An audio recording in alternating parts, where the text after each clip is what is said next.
சுகம் Siddha YouTube TV channel நேருக்கு வணக்கம். நாம் இன்னைக்கு இந்த பதிவில் என்ன பார்க்க போறோம் பார்த்தீங்கன்னா, பெண்கள் கருத்தரிக்க என்னென்ன உணவுகள் எடுத்துக்கொள்ள வேண்டும்.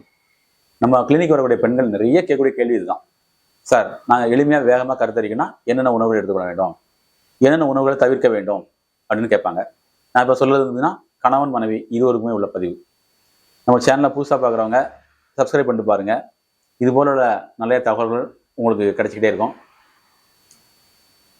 பெண்களுடைய பிரச்சனை என்னன்னு கேட்டிங்கன்னா, திருமணமாகி சில நாட்கள் ஆகி அவங்களுக்கு குழந்தை பாக்கியம் இல்லைன்னா கண்டிப்பாக வந்ததுன்னா அவங்க மாமியார் கேட்பாங்க, என்னம்மா எதுவும் விசேஷமா அப்படின்னு கேட்பாங்க.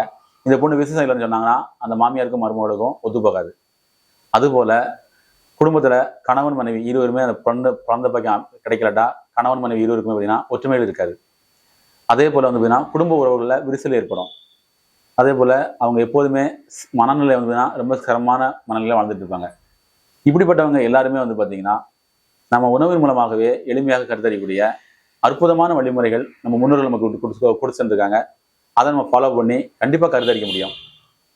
உதாரணமாக இப்போ நம்ம வந்து பட்டை தீட்டப்பட்ட அரிசி உணவுகளை நம்ம நிறைய எடுத்துக்கிட்டு இருக்கோம். குறிப்பாக வந்து பார்த்தீங்கன்னா ரேஷன் அரிசி எடுக்கக்கூடியவங்களுக்கு வந்துன்னா நிறைய புரதச்சத்து காணப்படுதுன்னு சொல்லி நிறைய பேர் அவங்களுடைய கருத்துக்களை பதிவிட்டுருக்கிறாங்க. நிறைய பேர் வந்து பார்த்தீங்கன்னா ரேஷன் அரிசியில் வந்து பார்த்தீங்கன்னா நிறைய சத்துக்கள் இருக்குது அப்படின்னு சொல்லி ரேஷன் அரிசி எடுக்கலாம். ரேஷன் அரிசி வந்து பார்த்தீங்கன்னா வடிகஞ்சியாக வடித்து அந்த வடிகஞ்சியோட அன்னப்பால் இருக்குது பார்த்தீங்களா, அதை வந்து பார்த்தீங்கன்னா ஒரு வெல்லம் சேர்த்து எடுத்துடும் போது அந்த அன்னப்பால் வந்து சத்துக்கள் எல்லாமே அரிசியோட சத்துக்கள் எல்லாமே நிறைய கிடைக்கும். இதை பயன்படுத்தலாம். அதே போல் ஆண்களுக்கு வந்து பார்த்தீங்கன்னா நல்ல ரத்த செல்ஸ்கள் இன்க்ரீஸ் ஆகுறதுக்கு, ரத்தத்தில் உள்ள பிளாஸ்மா செல்ஸ் இன்க்ரீஸ் ஆகுறதுக்கும் சரி, ஒயிட் செல்ஸு ரெட் செல்ஸு நல்லா அதனோட இயல்பு நிலையில இருக்கிறதுக்கும், ரத்த ஓட்டத்தை அதிகரிக்கிறதுக்கும், எப்போதுமே சுறுசுறுப்பாகவும் ஆரோக்கியமாக இருக்கிறதுக்கும் மாப்பிள்ளை சம்பா அப்படின்னு சொல்லக்கூடிய ஒரு பாரம்பரிய அரிசி இருக்குது. இந்த பாரம்பரிய அரிசியை வந்து பார்த்தீங்கன்னா தினமும் அவங்க எடுத்துக்கலாம். இல்லை தோசை சுட்டு சாப்பிடலாம், இல்லை இட்லியை வச்சு சாப்பிடலாம், இல்லை அதை மாவு மாதிரி செய்து உப்புமா கிண்டி சாப்பிடலாம். எந்த வகையிலையாவது மாப்பிள்ளை சம்பா எடுத்துக்கிடும் போது அவங்களுக்கு உடம்புக்கு வந்து நல்ல ஆரோக்கியமான பலன் கிடைக்கும். உடல் உறுப்புகள் எல்லாமே நல்லா பலம் பெறும். அது ரெண்டாவது என்னன்னு கேட்டிங்கன்னா கருப்பு கவுனி அரிசி. இந்த கருப்பு கவுனி அரிசி வந்து பார்த்தீங்கன்னா புற்றுநோய்கள் செல்களை கூட தடுக்கும் அப்படின்னு சொல்லி நம்முடைய முன்னோர்கள் பதிவிட்டுருக்காங்க. அதேபோல் மருத்துவ உலகமும் அதை ஆராய்ச்சி பண்ணிட்டு இருக்காங்க. அப்படிப்பட்ட அந்த கருப்பு அரிசி வந்து பார்த்தீங்கன்னா இன்னைக்கு நிறைய பேருக்கு வந்து பார்த்தீங்கன்னா சிறுதானிய கடையில் வாங்கி நிறைய பேர் பயன்படுத்துறாங்க. நீங்களும் அந்த கருப்பு கவுனி அரிசியை வந்து பார்த்தீங்கன்னா இரவுல ஊற வைத்து பகலில் அதை அவித்து அதை வந்து பார்த்தீங்கன்னா சாப்பிட்டுக்கிட்டிங்கன்னா ரொம்ப நல்ல பலன்கள் கிடைக்கும். அதில் வந்து பார்த்தீங்கன்னா கருப்பு இருக்கிறனால அதில் வந்து சிங் சத்தும் மெக்னீசியம் சத்தும் நிறைய காணப்படுது. அதில் உடம்புகளுக்கு வந்து நல்ல பலன் கிடைக்கக்கூடிய அரிசியாக இருக்குது. அதே போல் நம்முடைய முன்னோர்கள் வந்து பார்த்தீங்கன்னா பாரம்பரிய மருத்துவத்தில் வந்து பார்த்தீங்கன்னா பாரம்பரியமாக ஒரு மருத்துவ முறையை கையாண்டு வந்தாங்க. எப்படின்னு பார்த்தீங்கன்னா, அதாவது சட்டியில் இருந்தால் அகப்பையில வரும் அப்படிம்பாங்க. அப்போ சட்டியில் இருக்கணும்னா நமக்கு தேவையான சத்துக்கள் வேணும். அப்போ அந்த சட்டியில் இருக்கக்கூடிய அது என்ன மூலிகை உணவுன்னு பார்த்தீங்கன்னா கேப்பை, கேழ்வரகு எடுத்துக்கொள்ள வேண்டும். அதே போல் திணை அரிசி.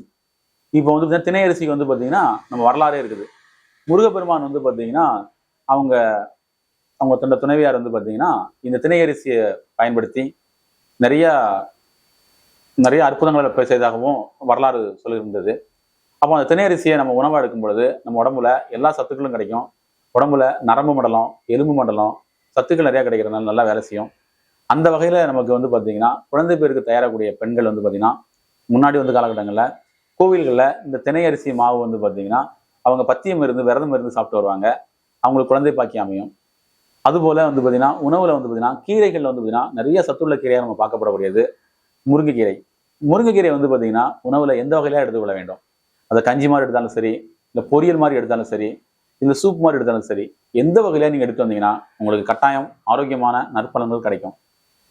அதுக்கப்புறம் வந்து பார்த்தீங்கன்னா உணவில் வந்து பார்த்தீங்கன்னா கடலை மிட்டாய், எள்ளு மிட்டாய் சேர்க்கலாம். இது வந்து பார்த்தீங்கன்னா அந்த உடம்புல வாத பித்த செலுத்தவங்களை சமப்படுத்துறதுக்கு பெரிதும் உதவி செய்யும். அதே போல் பெண்கள் வந்து பார்த்தீங்கன்னா மாதவிடை காலங்களில் வலி இருந்துச்சுன்னா அவங்களுக்கு வந்து பார்த்தீங்கன்னா கட்டாயம் வந்து பார்த்தீங்கன்னா கருப்பட்டி காப்பியில் வந்து பார்த்தீங்கன்னா சுக்கு சேர்த்து குடிச்சிட்டு வந்தாங்கன்னா அவங்களுக்கு வந்து அந்த மாதவிடை காலங்களில் வலி வந்து படிப்படியாக குறையதை நம்ம கண்கூடாக பார்க்க முடியும். அதே போல் வந்து பார்த்தீங்கன்னா பழங்களில் வந்து பார்த்தீங்கன்னா மாதுளம்பழம் அது உள்ள ஒரு லேயர் மஞ்சள் கலர் இருக்கும் பார்த்தீங்களா, அதோட சேர்த்து எடுக்கணும். அப்படி சேர்த்துக்கூடிய பெண்களுக்கு வந்து பார்த்தீங்கன்னா அது அற்புதமான பழங்களை கொடுக்கும். அதே போல் பீட்ரூட் ஜூஸ், கேரட் ஜூஸ் குடிக்கலாம். பீட்ரூட் ஜூஸ் இருந்துன்னா உடம்புல செல்ஸ் எல்லாமே அதில் இன்க்ரீஸ் பண்ணக்கூடியது. அதே போல் உடம்புக்கு தேவையான சத்துக்கள் எல்லாமே நிறையா கொடுக்கக்கூடியது. அதனால பீட்ரூட் ஜூஸும் எடுத்துக்கலாம். அதே போல் செவ்வாழைப்பழம். செவ்வாழைப்பழம் வந்து பார்த்தீங்கன்னா நிறைய அயன் சத்து உடையது. அதே போல பார்த்தீங்கன்னா மெக்னீசியம் சத்து, சிங்க் சத்து ரெண்டுமே காணப்படக்கூடியது. உணவுல வந்து பார்த்தீங்கன்னா வாழைப்பழம், அது செவ்வாழைப்பழம் ரொம்ப சிறந்தது. இந்த செவ்வாழைப்பழத்தை வந்து பார்த்தீங்கன்னா இரவு நேரத்துல தேன் தொட்டு சாப்பிடணும். இதுதான் ரகசியமே. தேன் சொட்டு சாப்பிடும்போது அந்த செவ்வாழைப்பழத்தில் வந்து பார்த்தீங்கன்னா தேவையான அயன் சத்து நிறைய கிடைக்கும். அதே போல நுரையீரல் நல்லா பலம் பெறும். நுரையீரல் நல்லா பலம் வரும்போது உடம்புக்கு தேவையான வாயுக்கள் எல்லாமே நல்லா கழியும். உடல் வாயுக்கள் கழிச்சாலே ஆண்களுக்கு நல்லா உடல் உயிரணுக்கள் நல்லா உண்டாகும்.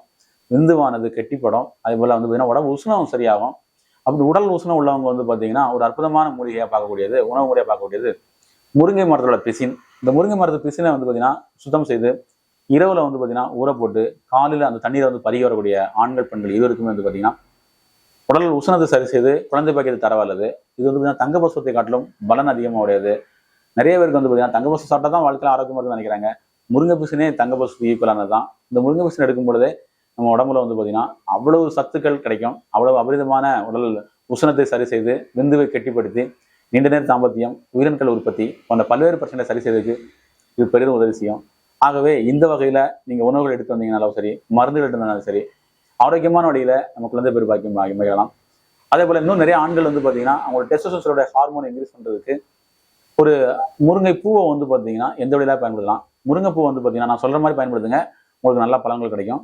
முருங்கைப்பூ எடுத்து வந்து சுத்தம் செய்து அதை பாலில் வைத்து அதோட பனங்கற்கண்டு கலந்து நல்லா மசித்து அதை வந்து பாத்தீங்கன்னா தினமும் இரவுல உணவுக்கு 2 மணி நேரம் கழிச்சு எடுத்து வந்தீங்கன்னா 0% கவுண்டிங் இருக்கக்கூடிய சொல்லக்கூடிய ஆண்களுக்கும் அதை சரி பண்ணும். பெண்களுக்கு வந்து பார்த்தீங்கன்னா இன்னைக்கு நிறைய பெண்கள் நீர்க்கட்டியில் அவதிப்படுறாங்க, கர்ப்பப்பை கட்டியில் அவதிப்படுறாங்க, சாக்கட் ஜிஸ்டில் அவதிப்படுறாங்க. அதே போல சரியான மாதந்திரம் ருதுப்போக்கு இல்லைன்னு சொல்லி அவதிப்படுறாங்க, உடல் பருமனால் அவதிப்படுறாங்க. இது சொல்லக்கூடிய எல்லா பிரச்சனையும் சரி செய்யறதுக்கு இந்த முருங்கைப்பூ பெரிதும் உதவி செய்யும். அது கூட சேர்ந்து வந்து பார்த்தீங்கன்னா பெண்களுக்கு வந்து ஆரோக்கியமான வழியில கருப்பு உளுந்து நீங்க எப்படி வேணா எடுத்துக்கலாம். உணவுல வந்து அந்த கருப்பு உளுந்தை வந்து பார்த்தீங்கன்னா பொடி பண்ணி எடுத்துக்கலாம், இல்லை முளைக்கட்டியும் எடுத்துக்கலாம்.